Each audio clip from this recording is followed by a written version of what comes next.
Hola amigos, bienvenidos una vez más. Hoy vamos a hablar de Alá y Jehová, esa comparativa entre el Dios de los judíos y el Dios del mundo islámico. En varias ocasiones me han dicho que hable de Alá, me han preguntado si Alá y Jehová es lo mismo, qué diferencias tienen. Vamos a leer un par de notas donde, bueno, en una postura más afín con la tradición cristiana, se defiende la teoría de que Alá no es lo mismo que Jehová. Pero en otro artículo, en otra nota, podemos ver una visión más neutral, donde se hacen comparaciones para determinar lo contrario. Y al final, por supuesto, vamos a dar nuestras propias conclusiones, nuestro propio análisis acerca de esta comparativa. ¿Alá y Jehová son el mismo? Vamos a verlo. Por lo general es mucho más conocido por nosotros la figura de Jehová, ¿no? Por la tradición católica, evangélica, incluso la tradición judía. Es una visión de Dios que todos podríamos conocer en mayor o menor medida. Pero la figura de Alá es un poco más extraña, podríamos decirlo, un poco menos cercana, por lo que se practica en una religión que sobre todo es muy fuerte en Oriente, ¿no? Por acá en Occidente es más fuerte el tema de la religión judeocristiana. Entonces, cuando vamos a la definición de lo que es Alá, es la hispanización de la palabra árabe Allah, que en español significa el Dios. Si bien el término es más conocido en Occidente debido a su utilización por parte de los musulmanes, chiíes, ibadíes y suníes como referencia a Dios, este es utilizado por los hablantes del árabe de todas las religiones, incluidos cristianos y judíos. Se la adoraba agachándose y rezándole el salahá o la oración. El término Alá fue utilizado en la Arabia preislámica como palabra genérica, como nosotros aquí decir Dios. Para ellos es Alá, para referirse a una deidad creadora posiblemente suprema en la antigua Arabia. En el Islam, Alá es conocido por distintos nombres, el justo, el clemente, el creador, entre otros. Sin embargo, según el Corán, Alá es el nombre en árabe que Dios ha preferido sobre los demás. La raíz lingüística de Alá indica que Él es el único digno merecedor de ser adorado y obedecido. Los conceptos asociados con la palabra como una deidad difieren entre las tradiciones. En la Arabia preislámica, Alá no era la única divinidad, sino que le asociaban colaboradores y compañeros, hijos e hijas. En el Islam, Alá es el supremo y comprende todo nombre divino. Todos los demás nombres divinos se cree que refieren a Alá. Alá es el único Dios, trascendente, creador del universo y omnipotente. Los árabes cristianos de hoy no tienen otra palabra para Dios más que Alá. Usan términos tales como Alab al-Ab para referirse a Dios Padre. Hay similitudes y diferencias entre el concepto de Dios tal como es representado en el Corán árabe y la Biblia judeocristiana. Bien, esto es lo que traduce, lo que significa la palabra Alá para el mundo árabe.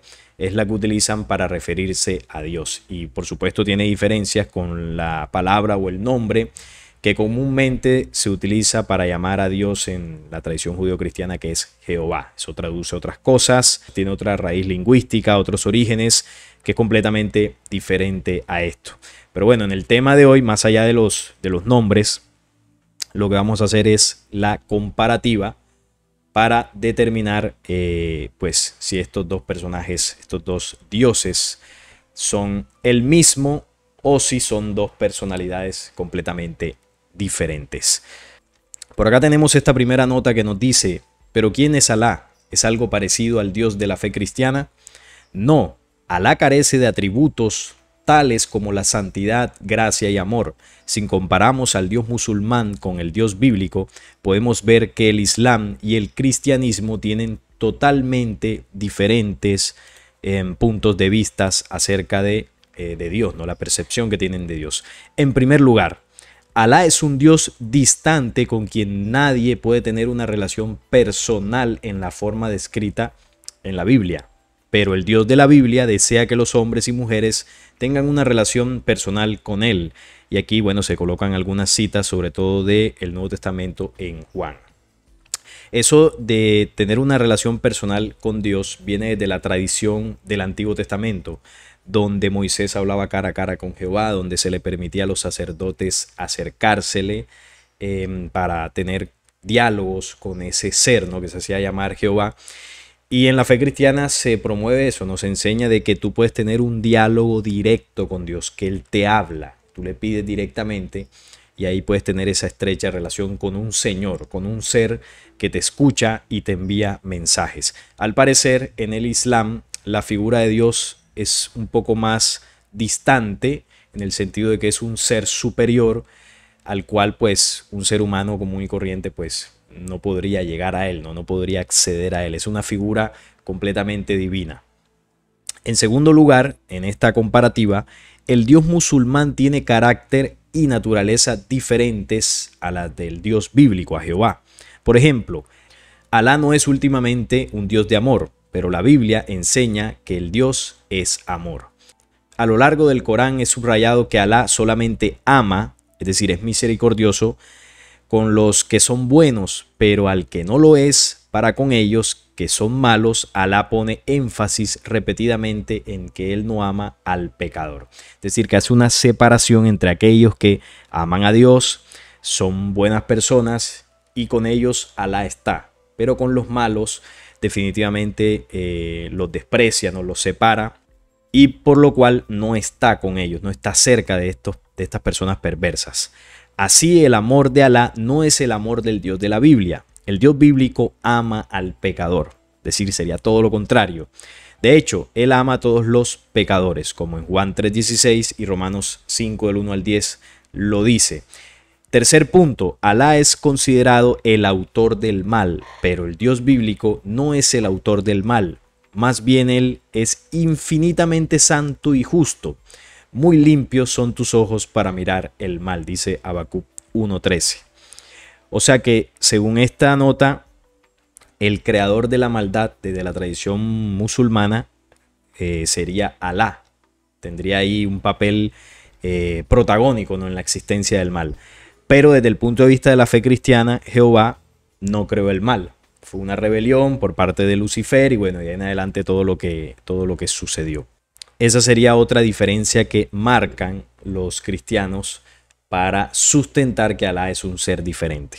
Cuarto punto, los musulmanes niegan la naturaleza trina de Dios como se revela en la Biblia. El Corán insiste en que los cristianos son incrédulos y fieles porque creen en la histórica doctrina cristiana de la Trinidad. El Corán distorsiona la visión ortodoxa de la Trinidad como triteísmo, tres dioses, pero la Biblia nos dice que Dios se ha revelado como un ser trino, como un Dios que existe eternamente en tres personas, Padre, Hijo y Espíritu Santo. ¿Qué significa todo esto? Esto significa que el Dios musulmán y el Dios bíblico constituyen dos conceptos distintos y opuestos acerca de Dios. Ambas tradiciones, según esta nota, tienen unas visiones o percepciones que distan de la figura de un ser superior. Debido a que los musulmanes enseñan que solo Alá es el único y verdadero Dios, afirman que los cristianos adoran a un falso Dios, un ídolo pagano. Imagínense esta afirmación. Pero tal vez los musulmanes se han olvidado que fue Alá que fue originalmente el adorador de un dios pagano. Los eruditos coinciden en que antes de Mahoma, Alá era solamente una de las deidades paganas del panteón árabe preislámico y ni siquiera era la deidad central de ese panteón. Fue así que Mahoma transformó y elevó esta deidad pagana, Alá, al Dios supremo del Islam. Por un lado, los musulmanes aseguran que los cristianos adoran a un Dios pagano, los cristianos, y bueno, supongo que también tendrán esa percepción de los judíos, porque son el mismo Dios, no Jehová. Adoran un Dios pagano, pero a su vez, desde el lado cristiano se dice que en el Islam se adora a un Dios del panteón antiguo de los árabes, que también sería un falso Dios, ¿no? Un Dios pagano. Pero si vamos a esta otra nota, tenemos lo siguiente, ¿no? Esta es otra visión, la otra era un poco más dada a la visión cristiana. Esta es más neutral, donde se dice que en un sentido estricto los terroristas islámicos están cumpliendo puntualmente los mandatos que Alá prescribe en el Corán. Eso es una parte que por lo general no comprendemos bien, ¿no? ¿Por qué muchos terroristas surgen del movimiento o la religión musulmana? Hay que decir que es una gran minoría. Son los extremistas, los más fundamentalistas que se toman muy a pecho o demasiado literal ciertas cosas que están en el Corán y ellos deciden ejecutarlas, ¿no? Ejecutarlas por su propia mano en esa famosa yihad, ¿no? La guerra santa en contra de todo aquel que no profese su religión. Pero la gran mayoría de personas que profesan la fe islámica obviamente no son ni terroristas ni tienen estos comportamientos. Son personas comunes y corrientes, ¿no? Como usted ve en cualquier otra religión. Sin embargo, el Islam sí tiene esta facción extremista. En ese sentido, los musulmanes pacíficos y tolerantes hacia otros credos son tibios, no acatan la voluntad de Alá. Esto desde el punto de vista de los extremistas, ¿no? De que quien no hace estos actos extremos, simplemente es tibio y no está acatando la ley del Corán. Se quedan cortos en su fe. En efecto, Alá ordena en el Corán la persecución de los no creyentes. Combatid contra los incrédulos que tengáis al alcance, dice el Corán. Son la espada y la matanza, más que la palabra o predicación, los principales instrumentos para la propagación del Islam, así como la absoluta intolerancia a infieles y no creyentes. Es decir, que para estos extremistas es mucho mejor utilizar la fuerza, la guerra en muchos casos, que la prédica para imponer su ley y su creencia. Lo curioso de esto, queridos amigos, es que otro tanto ocurre con el Dios de los judíos y cristianos, el Señor Yahvé. Él también ordena la muerte y persecución de quienes no le profesan culto exclusivo. Mata y castiga a paganos e idólatras. Dice a su pueblo que cuando someta a naciones paganas, has de acabar con ellas sin dejar alma viviente. No contraerás amistad con ella, ni les tendrás lástima. Exterminarás a todos los pueblos que tu Señor Dios pondrá en tus manos. No se apiaden de ellos tus ojos, dice Jehová. En otra parte, tomaré venganza de mis enemigos, en sus propias carnes cebarse a mi espada. Jehová insiste en la muerte de todo infiel y ofensor a la ley. En las ciudades que se te darán no dejarás un alma viviente, sino que a todos sin distinción los pasarás a cuchillo. Es decir, lo mismo que Alá, son los mismos mandatos. Si usted lee el Antiguo Testamento, usted se va a encontrar con estos mandatos de Yahvé, donde ordenaba al pueblo a atacar a otras poblaciones, hacer la guerra, destruir. Y usted va al Corán y sucede lo mismo. El Corán es un texto bastante extenso. Yo he tenido la oportunidad de leer varios apartes del Corán. Y bueno, en muchas ocasiones se replican las mismas leyes y ordenanzas que están en el Antiguo Testamento. Se le ordena al pueblo que profesa el Islam desde la antigüedad hacer la guerra contra quienes no profesen su fe, contra quienes no consideren a Alá como el único y Dios verdadero. Es un comportamiento que no surgió a raíz de Mahoma, ¿no? Y toda la supuesta revelación a Mahoma donde se crea el Islam. Este pueblo árabe, que es hermano del pueblo judío, porque el pueblo árabe desciende de Ismael y el pueblo judío desciende de Isaac. Al compartir esta raíz genética, y que además son pueblos que viven en guerra, ¿no? Por la traición de Isaac a Ismael, el destierro de Ismael con su madre, ahí se creó un odio que se fue trasladando en generaciones y estos pueblos han vivido en guerra. O sea que tanto como el pueblo de Israel ha sido bastante fiero en la guerra para destruir otros pueblos, también lo ha sido el pueblo árabe. La diferencia ha sido es que en el pueblo judío la gran mayoría de esta raza se ha mantenido pura, entre comillas. Pero en el caso del pueblo árabe ha habido más mezcla con otras culturas y en una gran parte de la raza árabe esta fiereza para la guerra bajó un poco. Pero no quiere decir que se haya acabado, ¿no? Vemos, por ejemplo, el comportamiento de Irán, de los líderes políticos de Irán, de Irak, cómo no les importa el tema del armamento nuclear, cómo no les importa hacer la guerra, cómo a estos fundamentalistas que practican el Islam no les importa hacer atentados y destruir a sus enemigos. Es decir, tienen en su genética las raíces del odio y la venganza y la guerra, porque son parientes, son hermanos. Entonces aquí no se puede decir, no, es que un Dios es mejor que otro, un pueblo es mejor que el otro, o una cultura o religión es más sagrada que la otra. No, tienen el mismo origen, son lo mismo. Solo que uno se ha adueñado del mundo y el otro, rezagado, esperando su venganza, espera quitarle el trono del mundo al hermano traidor, descendiente de Isaac. Eso es algo que las profecías hablan. Por ejemplo, los 9 tiempos habla de que los turbantes se vengarán por 45 generaciones. La profecía de las 70 semanas de Daniel habla de esa guerra final entre el anticristo con su pueblo y Al-Mahdi, que es el Mesías de los árabes, en esa guerra final donde los árabes van a destruir Jerusalén y el tercer templo. Es una guerra que está aplazada, que se ha venido calentando, y eso va a estallar, porque desde el punto de vista del Islam, el enemigo es Israel, y desde el punto de vista de Israel, el enemigo es el Islam. Y ambas tradiciones se enfrentan en la creencia de que el uno debe acabar al otro. Y así esos pueblos se han venido criando y alimentando de ese odio generacional. Hasta que, bueno, estalle la famosa Guerra Santa que está profetizada. De hecho, hay 2 pasajes sumamente parecidos en el Corán y en el Antiguo Testamento. Dice el primero, el del Corán: Profeta, anima a los creyentes para que luchen. Si hay 20 de vosotros constantes, podrán vencer a 200, y 100 vencerán a 1000 de los que no creen. Y en la Biblia dice: 5 de vosotros perseguirán a 100, y 100 de vosotros perseguirán a 10.000, y vuestros enemigos caerán a filo de espada delante de vosotros. Es bastante semejante la enseñanza en estos 2 versículos.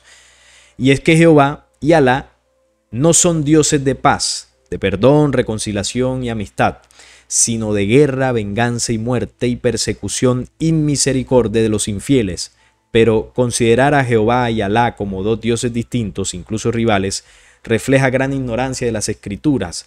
Se trata del mismo personaje, asegura esta nota, aunque llamado de manera diferente por judíos y musulmanes. En el Corán se lee que Alá crea a Adán y Eva, y los castiga por el pecado original que guía a Abraham, que ahí se le llama Ibrahim, y a Salomón, que en el Corán es Suleimán, y conduce a José, que es Yusef, a Egipto. También encarga a Noé, un arca para salvarse del diluvio, y envía a Lot o Lut a Sodoma y Gomorra antes de su destrucción. Es la misma historia.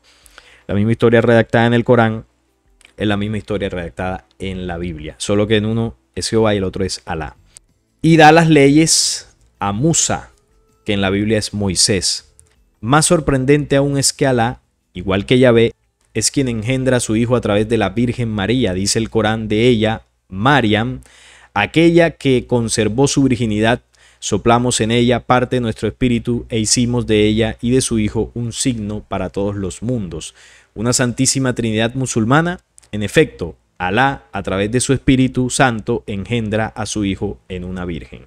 Entonces, bueno, se cree de que desde la tradición judeo-cristiana de que Jesús es hijo de Jehová, y desde el Corán se cree que en el Corán se le llama no Jesús sino Isa. Se cree que Isa es hijo de Alá.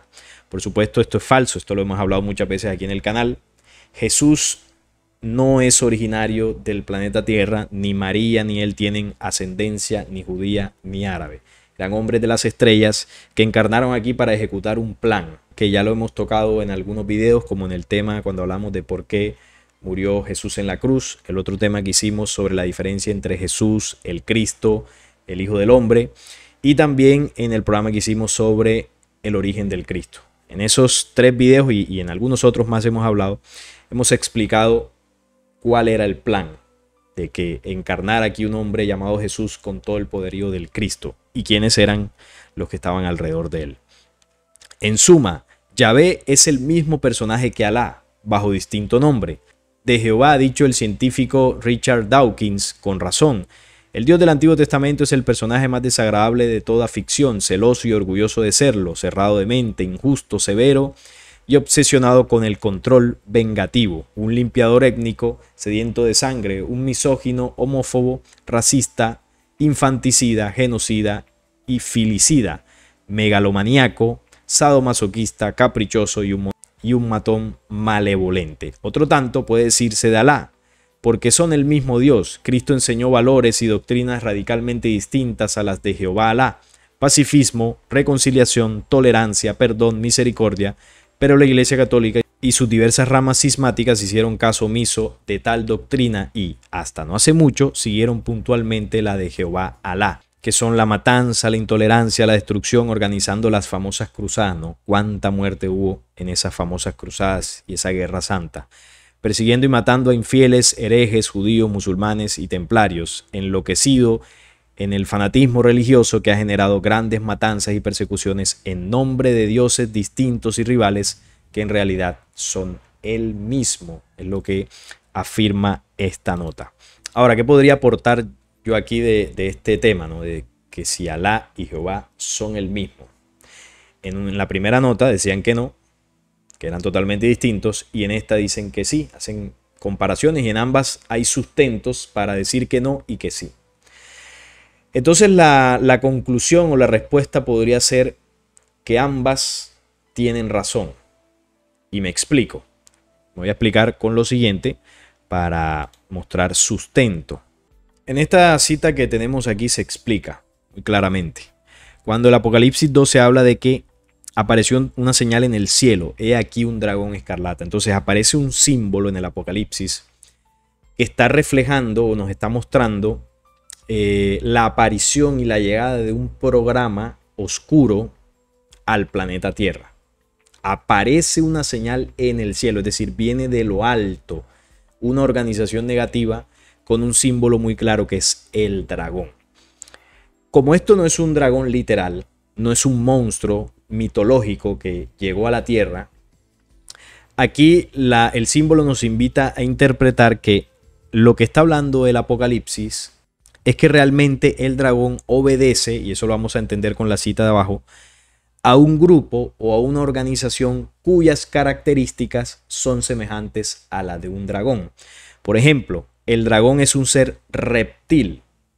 Por lo tanto, la organización llamada el dragón es de origen reptiliano o de características reptilianas, tanto en su físico como en su comportamiento.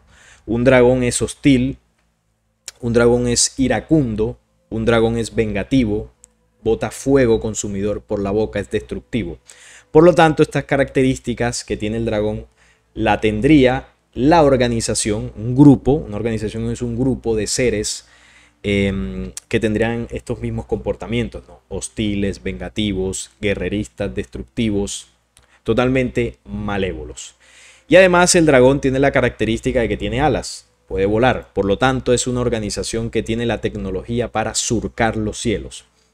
Es decir, que estamos hablando que al planeta Tierra, hace mucho tiempo, cientos de miles de años, llegó una organización con unas características draconianas, ¿verdad? Que se asemejan al comportamiento que nosotros conocemos de un dragón. Físicamente reptiles y además del físico, su comportamiento instintivo básico como el de un reptil, no porque el animal sea malo, estamos haciendo la comparativa. Sumado a esto, el tema de lo hostil y negativo o negativos que son estos seres desde ese momento que llegaron. Entonces el Apocalipsis 12:7 nos dice, del 7 al 9, después hubo una gran batalla en el cielo. Miguel y sus ángeles luchaban contra el dragón, contra esa organización que estamos explicando en el símbolo. Y luchaban el dragón y sus ángeles. Entonces cuando dice el dragón y sus ángeles ya entendemos que es un grupo de seres que unidos se les coloca un símbolo que les representa. El dragón escarlata cayó a la tierra. El dragón escarlata está conformado por diversas civilizaciones extraterrenas que proceden de otros mundos. Mundos donde destruyeron, colonizaron, invadieron, manipularon, destruyeron. Entonces, como no pudieron seguir haciendo eso en el cielo, dice acá, fueron lanzados del espacio, de la galaxia, fueron sacados de otros lugares en esas guerras y persecuciones para que no siguieran destruyendo esos planetas y humanidades. Entonces, en esa persecución, el dragón llega a la tierra. Dice acá, y fue lanzado fuera el gran dragón. ¿Fuera de dónde? De esos lugares estelares. Ya no había lugar para ellos. Ya de esos planetas los sacaron. Esas razas fueron destruidas y sacadas de los lugares donde estaban haciendo daño.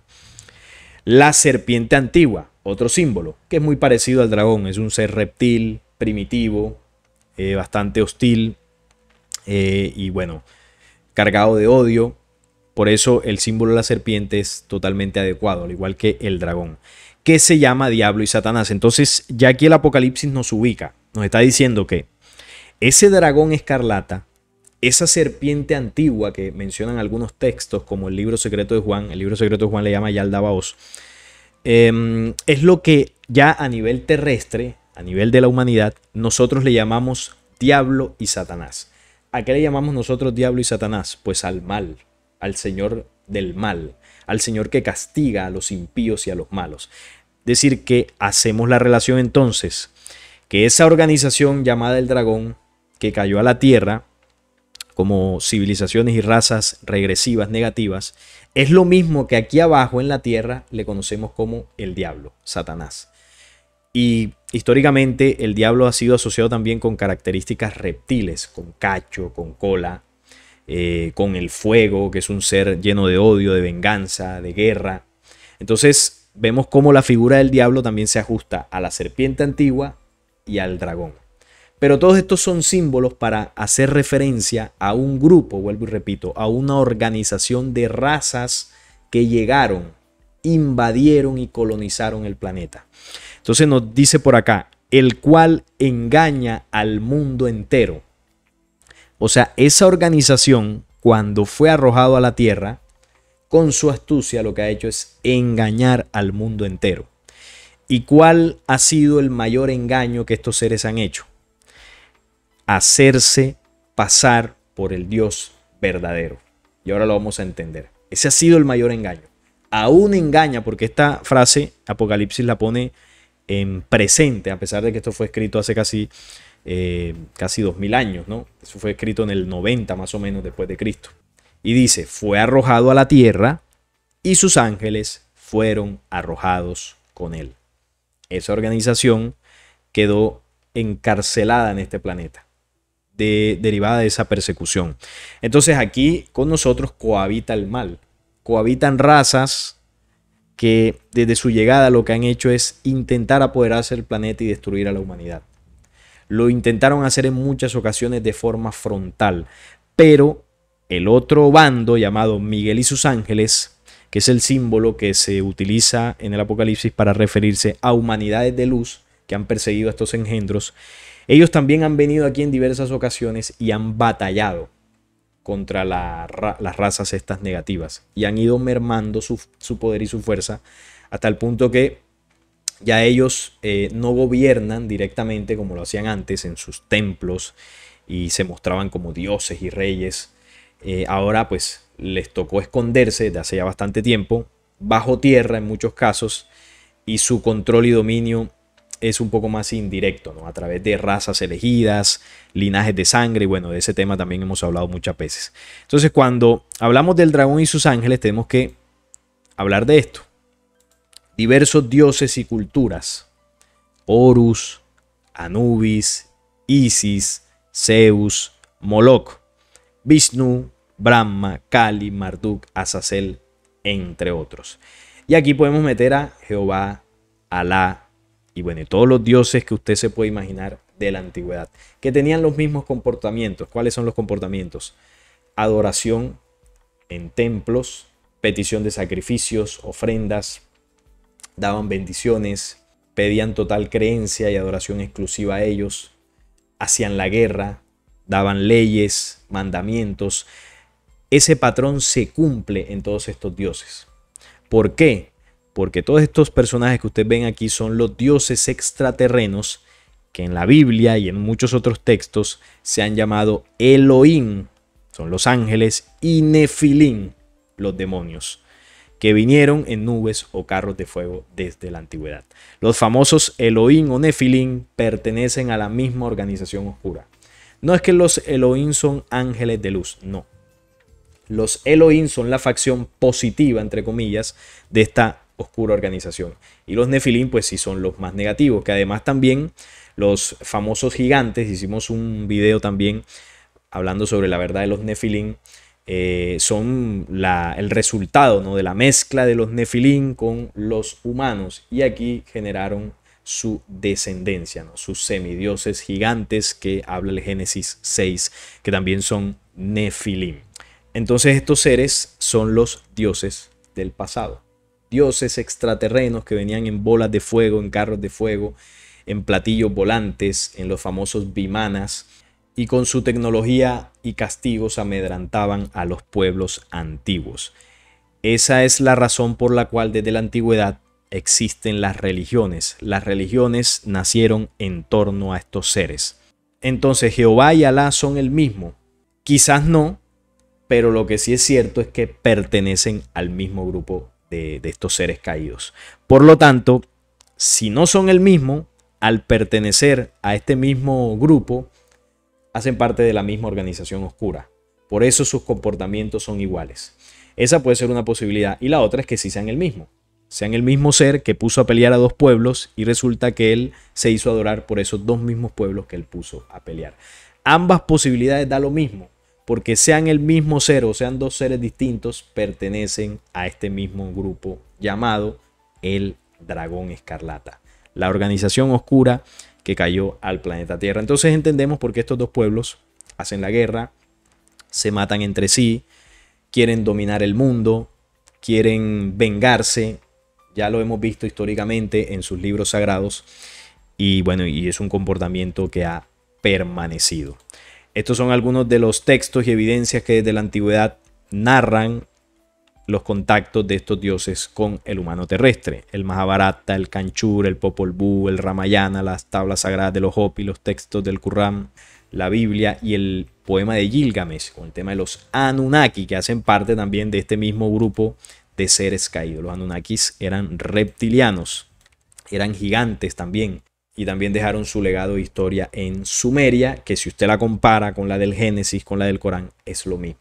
Son los mismos seres o seres de la misma organización, que tenían un plan y una agenda, y por eso sus enseñanzas o el legado que dejaron en los pueblos que eligieron es muy parecido, ¿no? El tema de los sacrificios de sangre, dejaron incluso entre esos pueblos falsas profecías, pidieron que les construyeran templos, eligieron mesías o personajes elegidos para representar y guiar a sus pueblos, y es un comportamiento que hizo que en este planeta se crearan diversas religiones adorando a estos falsos dioses. Por eso el Apocalipsis dice: el dragón engaña al mundo entero. Y este fue el engaño, este que vemos aquí.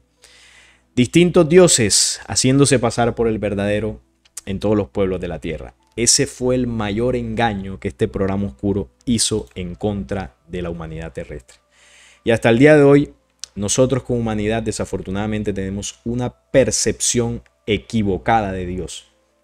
La percepción, la creencia, la visión que nosotros tenemos de Dios se deriva de esto. No se deriva de la verdad. No se deriva de un conocimiento de verdades que nos haya enseñado la imagen del verdadero. Uno de los personajes que habló del verdadero, de la esencia del verdadero creador universal, fue Jesús. Por eso su mensaje distó tanto de las enseñanzas de Jehová. Aunque algunos sigan defendiendo que Jehová es el Padre de Jesús, que es el mismo mensaje, la misma enseñanza, no. Ellos están replicando con esa creencia el mismo programa de manipulación que intenta desvirtuar o seguir desvirtuando la imagen de Jesús, su mensaje, y por lo tanto la imagen del Dios verdadero. Porque a ellos no les interesa que la humanidad conozca la imagen del verdadero. Afortunadamente, como lo decía ahorita, ese otro bando de Miguel y sus ángeles, de esas humanidades de luz han venido muchos mensajeros y han traído herramientas para que nosotros tengamos la imagen del creador original. Los Waymakers, el mensaje de Jesús, el mensaje de Buda, el mensaje de Hermes, el de Todo el Atlante, Juan el Bautista y muchos otros mensajeros que dejaron su semilla de conocimiento y sabiduría para que poco a poco nosotros vayamos despertando a esta mentira y empecemos a contener al verdadero. Porque estos falsos dioses se han mantenido en la guerra, en la mentira y la venganza. Y eso ha hecho que más allá de nuestra fuerte creencia que tengamos en uno de estos seres, en algún momento hayamos dudado, ¿no? Y nos hayamos cuestionado, oye, ¿por qué Dios actúa así? ¿Por qué tan cruel? ¿Por qué tan vengativo? Pero escucho otro mensaje, como por ejemplo el mensaje de Jesús, y logra mover fibras, logra tocar, y ahí se genera la duda. Y esa duda es importante porque en la medida que nosotros busquemos respuestas en otros conocimientos, por supuesto, alejados de la religión, vamos a ir encontrando verdades que han estado escondidas. Entonces, ¿Jehová y Alá son el mismo? Es probable que sí, que sea un único personaje que engañó a dos pueblos. Pero también es probable que sean dos. Y como son del mismo grupo, pues viene siendo lo mismo al final. Lo cierto es que son falsos dioses o es un falso dios. Llámele Alá, Jehová, Kali, Zeus, Ra, Osiris, lo que sea. Pertenecen a la organización de el dragón escarlata que habla Apocalipsis. Falsos dioses, falsas creencias, falsas religiones y falsa adoración. Pero llegará el tiempo, dice la profecía de los 9 tiempos, que esta humanidad comenzará a conectarse con el verdadero. Y esa es la perla de gran precio que en ese proceso de avance vamos a alcanzar. Eso sucederá poco a poco, iremos comprendiendo, iremos despertando esta realidad y seguramente las futuras generaciones vivirán más conectadas a la esencia real. Y por lo tanto el legado de guerra, muerte, odio disminuirá porque ese es el legado de los falsos dioses. Y el legado del verdadero comenzará a expandirse y ser el pan cotidiano en este planeta Tierra. Esto es lo que quería compartir con ustedes, esta comparación que algunos me habían preguntado sobre Jehová y Alá. Si este video les gustó, les agradecería su like, la suscripción al canal y compartirlo para que llegue a muchas más personas. Les envío un fuerte abrazo y nos vemos en el próximo video.